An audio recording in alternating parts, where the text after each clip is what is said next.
Dans cette nouvelle vidéo, nous allons voir ensemble comment vous pourrez gérer vos capitaines et votre contrôle de conformité sur vos interclubs en tant qu'organisateur de l'interclub, donc en tant que ligue ou comité.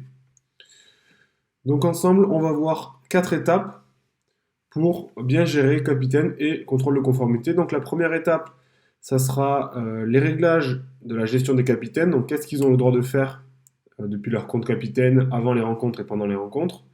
Ensuite, comment on peut gérer ces capitaines. Donc gérer les capitaines, ça veut dire les affecter, les visualiser, les contacter.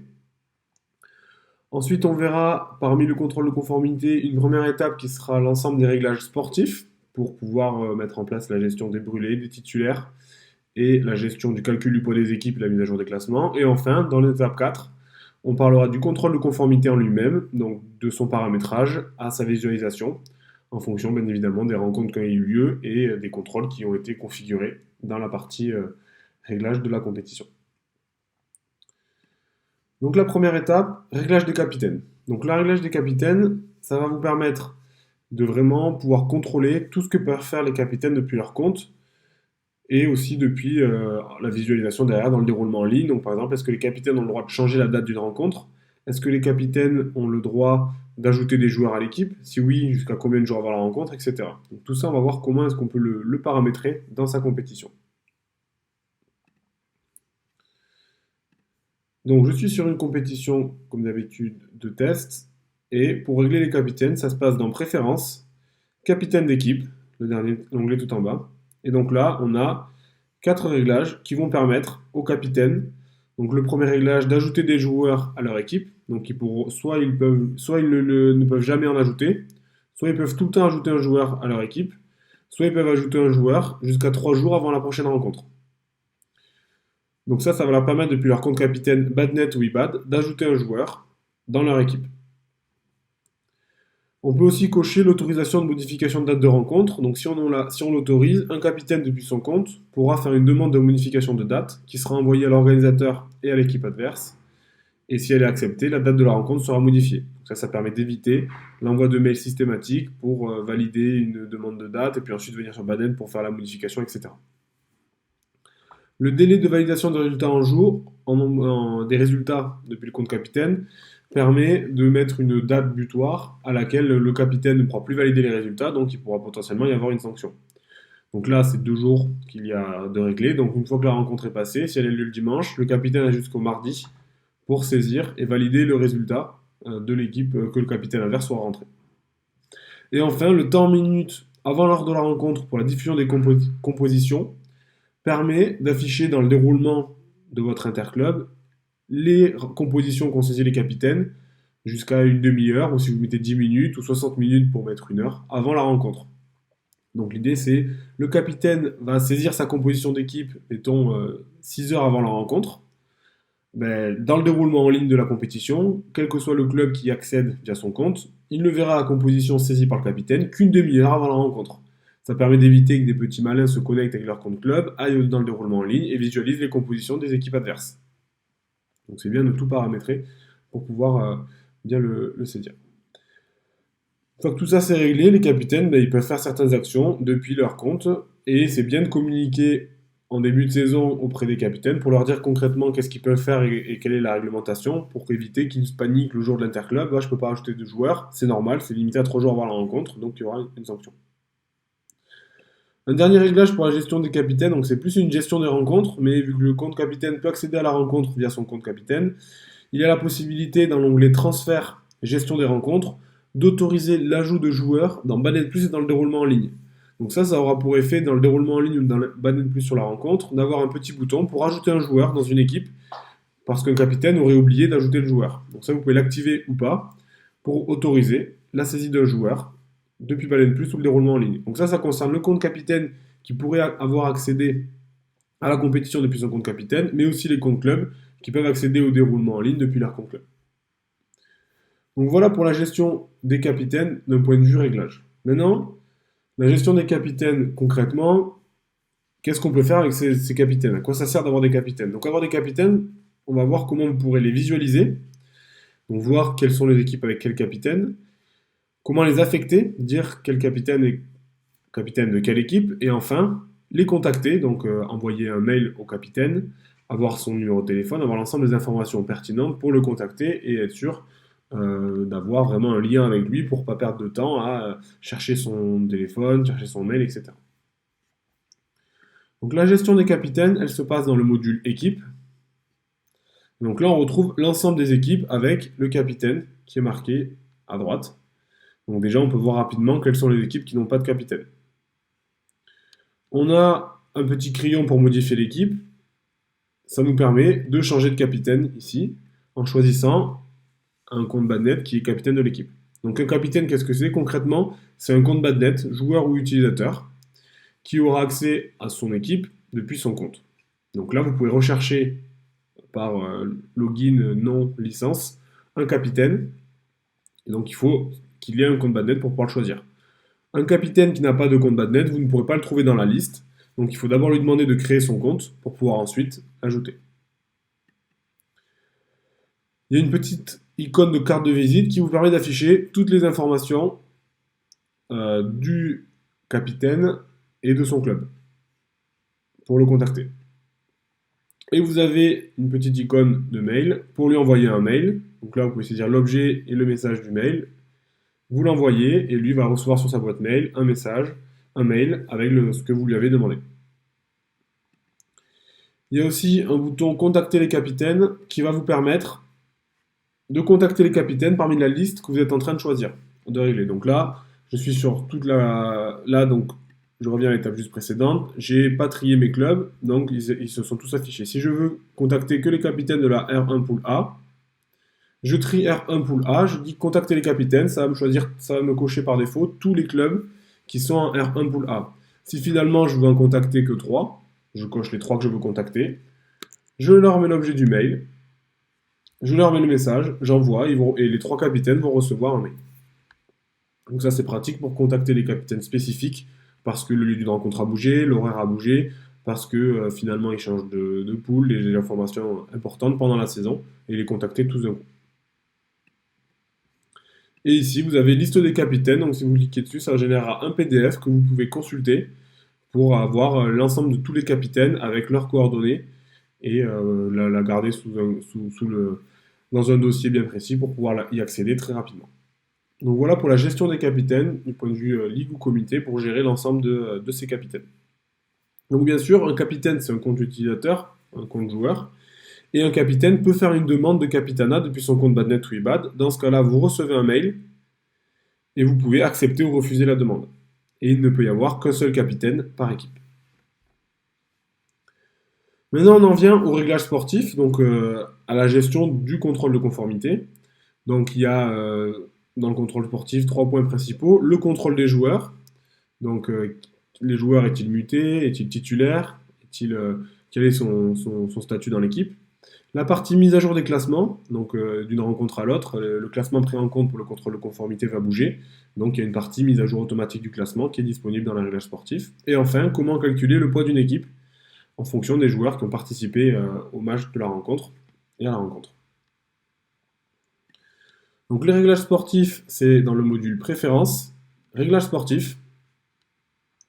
Et donc la première partie, contrôle des joueurs, ça permet de contrôler qui a le droit de participer à la compétition.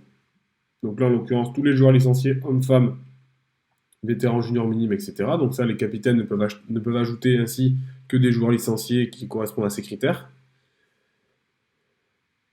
Et on peut autoriser des joueurs à jouer dans plusieurs équipes, donc ça permet de faire le contrôle entre les différentes équipes d'un même club. S'il y a un club qui a une équipe en R1, R2, R3, on peut autoriser les joueurs à jouer dans plusieurs équipes et gérer la notion de titulaire et de remplaçant, ou de brûler pour pas qu'ils puissent enchaîner les matchs dans 2 équipes différentes.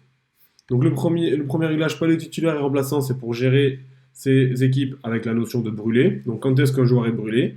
Ici, s'il a joué 3 rencontres, il ne peut pas jouer dans une équipe inférieure. Et il est brûlé s'il a joué 3 rencontres dans une ou plusieurs équipes supérieures. Et donc il n'a plus le droit de jouer et le contrôle marquera donc un problème et une sanction pour l'équipe en question. Si on passe avec des joueurs titulaires et remplaçants, il y a plusieurs options. Le joueur peut être titulaire ou remplaçant lors de l'inscription dans son équipe, ou alors le capitaine peut choisir s'il sera titulaire ou remplaçant lorsqu'il l'ajoute. Et ensuite, si on le règle, un titulaire, il a le droit de jouer un certain nombre de matchs avec une équipe supérieure, un certain nombre de matchs avec une équipe inférieure, ou de rencontres ou de journées. Et donc ça, c'est pareil, ça permet ensuite de sanctionner les joueurs qui font trop de matchs alors qu'ils étaient titulaires et de basculer automatiquement les remplaçants en titulaires. La seconde partie, c'est la mise à jour des classements. Donc il est possible de mettre à jour automatiquement les classements de votre interclub en fonction de votre règlement. Donc déjà, vous pouvez l'activer ou la laisser désactiver pour mettre à jour manuellement les classements. Et si vous l'activez, vous pouvez choisir le jour de la mise à jour. Donc on peut choisir un jour de la semaine à laquelle les classements seront mis à jour, ou mettre à jour automatiquement, donc ça c'est pour les ICN notamment, un jeudi avant la prochaine journée. Donc ça permet de choisir la journée en question, si elle est le lundi ou le vendredi, c'est le jeudi précédent, donc ça peut varier en fonction de la date de la rencontre. Et ici justement, nombre de jeudis avant la rencontre, donc là ça permet de calculer en fonction du nombre du jeudi avant la rencontre, laquelle prendre en compte. Certains interclubs utilisent des dates fixes, donc là, il faut saisir par exemple le 21 septembre, et quelle que soit la rencontre qui est contrôlée, le 21 septembre sera pris en date des classements pour pouvoir faire le contrôle. Attention dans le cas des reclassements, la fédération nous envoie, même pour un joueur reclassé, qu'il est non classé, non classé, non classé à la date du 21 septembre, même s'il a été reclassé au 12 octobre. Donc dans ce cas-là, il faut traiter ces cas manuellement, sinon il y aura des sanctions. Et donc ça, on n'a pas de retour de la part de la fédération pour modifier ça, puisqu'ils ne veulent pas bouger cette partie-là. Et qu'on ne peut pas deviner à quelle date il a été reclassé et ce que vous voulez en faire. Et enfin, la dernière partie, c'est les poids des équipes. Donc comment calculer le poids d'une équipe. Donc là, on peut choisir le critère de calcul, code fédéral, série, point. Le calcul, donc est-ce que c'est une somme, est-ce que c'est une moyenne des cotes ou du critère de calcul. Au niveau de la discipline, est-ce que c'est la meilleure discipline du joueur ou c'est la discipline dans laquelle le joueur a joué un match? Quels sont les joueurs qu'on va sélectionner? Donc tous ceux qui ont joué, qui ont participé à la rencontre, les X meilleurs qui ont joué, ou les X et Y meilleurs hommes ayant joué, X hommes pardon, et Y meilleures femmes ayant joué. Et enfin, est-ce que c'est en fonction de ceux qui étaient présents, même s'ils n'ont pas joué, ils peuvent être pris en compte. Et il y a le tableau en bas sur si c'est un critère de calcul en fonction de la série, les points qui vont être pris en fonction de la série du joueur. Donc on enregistre tout ça et après on va voir au niveau de l'équipe et au niveau du contrôle, le poids est pris en compte et ça nous permet d'attribuer les sanctions automatiquement en fonction du respect de ces réglages sportifs. Et la dernière étape, c'est le contrôle de conformité en lui-même. Donc comment le régler? Donc quelles sont les différentes sections du contrôle de conformité, qu'est-ce qu'elles permettent? Et ensuite, comment faire un contrôle de conformité, comment visualiser les sanctions et pourquoi pas les adapter, les modifier en fonction de ce que la ligue ou le comité décide. Donc le contrôle de conformité, pour le régler, ça se passe dans l'onglet contrôle de conformité. Et donc là, il y a tout un tas de réglages qu'on va évoquer brièvement, mais qui sont bien détaillés, qui vous permettent d'affecter, en fonction de différents critères, des sanctions aux équipes. Donc composition. Alors pour chaque réglage, si vous mettez un montant à 0, ben forcément il n'y aura pas de sanction financière qui sera appliquée. Et si vous ne mettez pas de pénalité, il ne sera pas appliqué. Donc pénalité à 0, ça ne sert à rien de régler le nombre d'hommes ou de femmes si vous ne mettez pas de pénalité par exemple. Donc la composition type, c'est le nombre d'hommes et de femmes qui sont nécessaires à réaliser une rencontre. Composition minimale, minimum d'hommes et de femmes qu'il faut dans l'équipe pour pouvoir participer à la rencontre. Hiérarchie des matchs, donc simple homme 1, simple homme 2. Quel est le contrôle qui va être réalisé pour pouvoir savoir si le simple homme 2 est bien moins fort que le simple homme 1? Donc est-ce qu'on prend la cote ou la série? Si un match est forfait, est-ce qu'on met une pénalité sur l'équipe? Si l'équipe est forfait au complet, est-ce qu'il y a un point de pénalité au niveau de l'équipe? Donc son classement va bouger différemment. Quand un joueur n'est pas qualifié, donc quel critère de qualification pour un joueur? Est-ce qu'il doit être licencié X jours avant une rencontre ou avant une date précise? Alors on met une point de pénalité soit sur la rencontre, soit sur l'équipe. Donc sur l'équipe, ça veut dire que le classement dans sa poule va bouger. S'il avait 11 points au niveau de sa poule, le classement de la poule, ben, s'il y a un point de pénalité, il aura 10 points de classement. Par contre, si c'est au niveau de la rencontre, si au niveau de la rencontre il y a eu 5-3 et qu'ils prennent un point de pénalité, alors il y a 4-3. Donc c'est là la distinction entre la pénalité au niveau de la rencontre et de l'équipe. Et des petits réglages un petit peu plus précis pour appliquer une sanction une fois ou plusieurs fois en fonction de si ça s'est répété dans la rencontre. Par exemple, il y a des ligues qui évitent de sanctionner deux fois un joueur qui est non qualifié sur une rencontre s'il a fait le simple et le double parce qu'il ne savait pas qu'il était non qualifié, donc on évite la double sanction dans ce cas-là.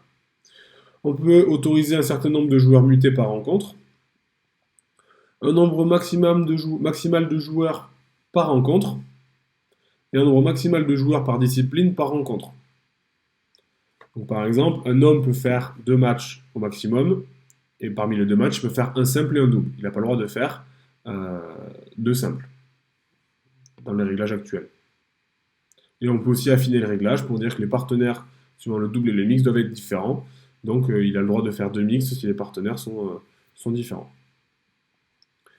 Ensuite, on a une dernière partie du réglage, la hiérarchie des équipes, qui va vous permettre de déjà lier une compétition avec une autre. Donc, c'est-à-dire, là, je suis sur une interclub régionale, je vais pouvoir dire, dans mon contrôle, je veux contrôler le poids des équipes de mon interclub régional avec l'interclub national, par exemple. Donc là, on peut ajouter une compétition. Il faut activer le contrôle de hiérarchie des équipes. On peut ajouter une compétition.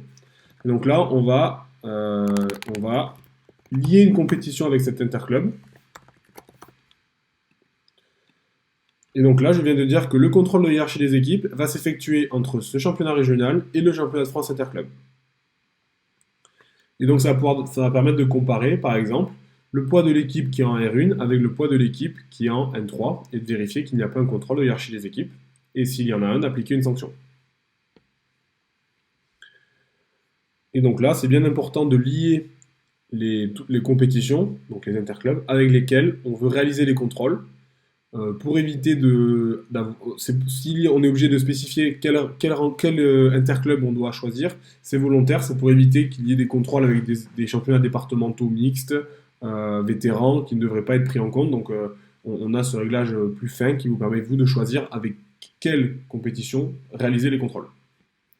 Et enfin, vous pouvez choisir d'activer ou désactiver le contrôle automatique à la saisie d'un score d'une rencontre. Donc pareil, quand le capitaine saisit un score, si vous l'avez laissé décocher, alors le contrôle sera automatiquement effectué et la sanction sera mise s'il y a lieu d'avoir une sanction.